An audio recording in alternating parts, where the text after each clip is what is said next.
Whilst they take clothes. Danielle has waived her anonymity to warn others about what happened to her when she was just 14.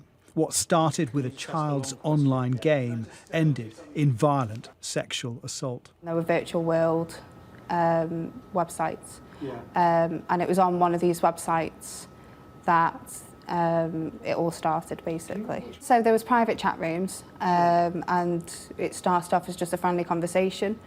Obviously asked how old each other were, and he said he was around 16. But the man, not child, John Graham Edwards, was actually in his late 40s. He groomed Danielle in the online game's chat room, arranged to meet her, then abducted her, taking her to a forest. He was very abrupt and told me to take all my clothes off, and I was terrified and didn't know what to do. I didn't know where I was. I knew I was quite far away from home, and I just did what he told me to do. Later, he repeatedly sexually abused her. A digital game had led to real-life horror. And Danielle's story is becoming increasingly common. Data from 39 police forces show over 5,400 child sexual offences involving online contact were recorded in 2016 to 17, but it rose 78% in 4 years to over 9,700 offences last year. The NSPCC wants to strengthen the draft online safety bill.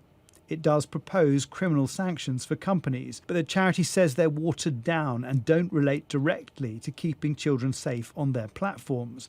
And they want a named person scheme, which would make senior managers at tech companies personally liable. If a senior manager consistently and repeatedly fails to ensure that their platform is fundamentally safe for children to use, then there should be the backstop of criminal sanctions. The government told Sky News our new laws will be the most comprehensive in the world in protecting children online. Failing firms will face hefty fines or have their sites blocked, and we will have the power to make senior managers criminally liable for failing to protect children. Danielle's abuser was imprisoned, but when released, he groomed more children and was convicted again. It begins with these websites, it begins with these apps, it begins with the internet. So I think they should be held accountable for part of this, yeah. As this NSPCC campaign conveys, it's all too easy. No idea who this is. So how come they can message me? Awareness and regulation are the best defence to protect children. Jason Farrell, Sky News.